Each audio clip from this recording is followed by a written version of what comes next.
FigFab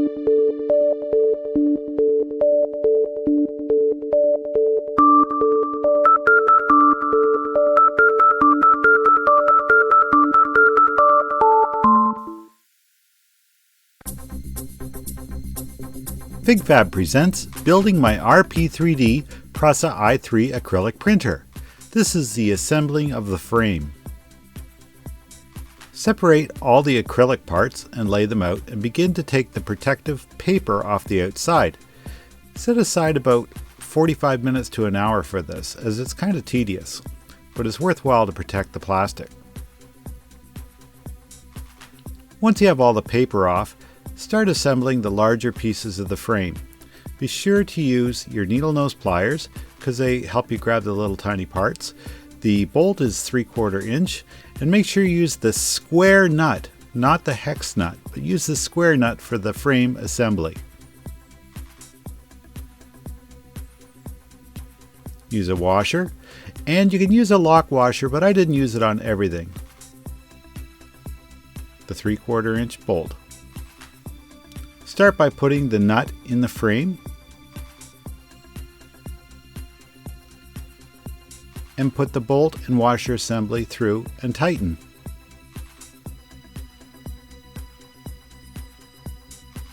Now they supplied a very good Allen wrench with this, but I like to use my own.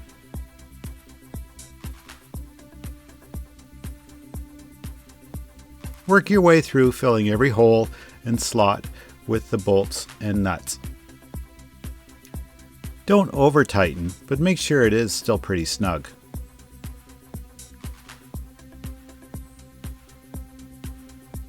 The top pieces go on like this.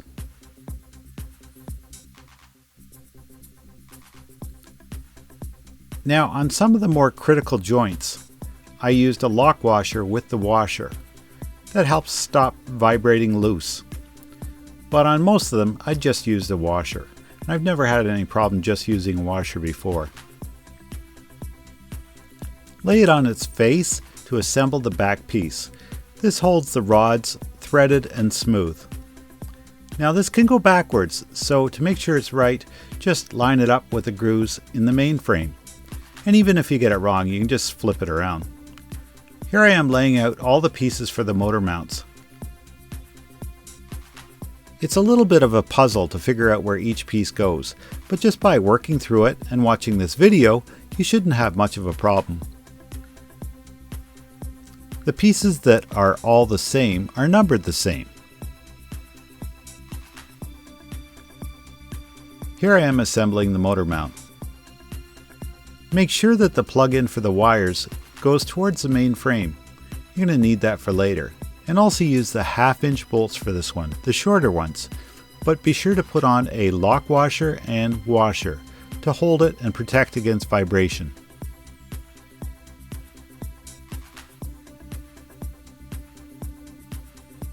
Once the motor is secured, go back to using the 3/4 inch bolts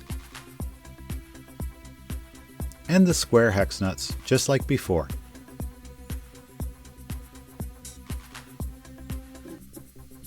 And insert and fasten the motor mounts. Now the rods are pretty easy to figure out. The threaded rods are going to be just about 1 inch longer than the smooth rods. Now we're going back to the 1/2 inch bolts because we're going to secure the rear belt drive motor to the frame. This part goes on the motor and the identical part goes on the frame. I'll show you that in a couple seconds.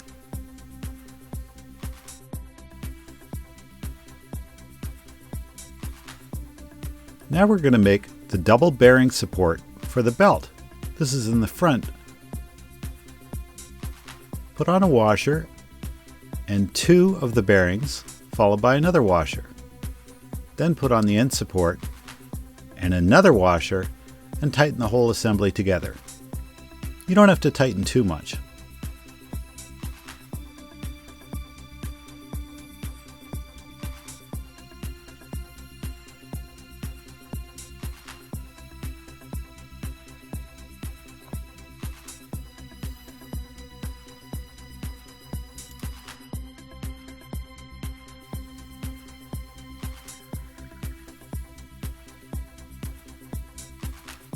This horizontal piece is used to attach the stop relay for your homing positions.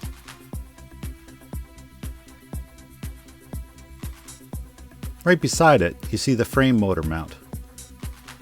Attach one side to the frame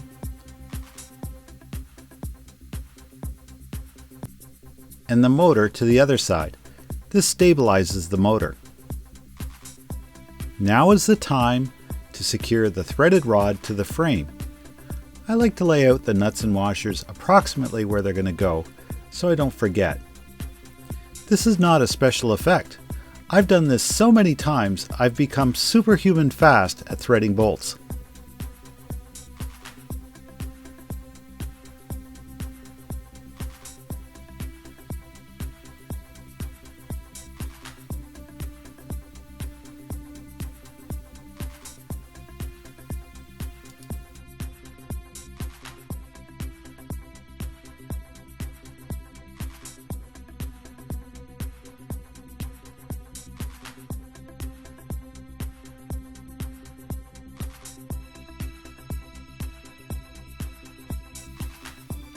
Don't over-tighten anything yet.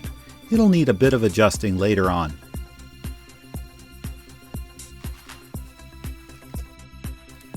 For all four ends of the threaded rods, please use the airplane nuts provided. They have a bit of plastic inside and stop from vibrating loose when the machine vibrates. As I mentioned before, there are two types of small nuts, square and hex. The square ones are for the frame. The hex ones are for anything that isn't into the T-slots on the frame. Use pliers to hold them while you turn. This is an end stop for the smooth rod. And when you're using including a stamped 1/2 inch wrench. But I like to use a real one. And frankly, if you don't have a 1/2 inch wrench, I don't think you should be in the 3D printing business. Insert the smooth rods until they go into the hole and hit the end stops at the end. This will dictate where the front plate goes.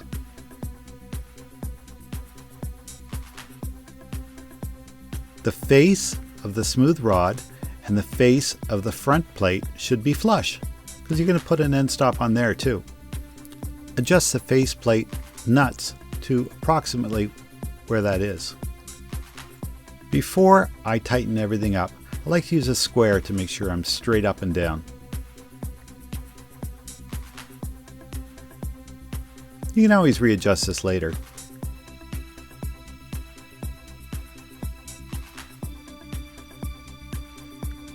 Now, by their nature, the airplane nuts are hard to put on, so I use channel locks to hold the threaded rod while I do that. Now, the channel locks can damage the thread, so make sure where you grip it is a place that you're not going to need to put a nut through. Again, what you're trying to achieve here is the face of the smooth rods being flush with the front face of the front plate. You can temporarily slide the vertical smooth rods in and take a final look to make sure you haven't missed any fastening stations and everything is snug. That looks pretty good. Here are a few close-ups to help you get it right.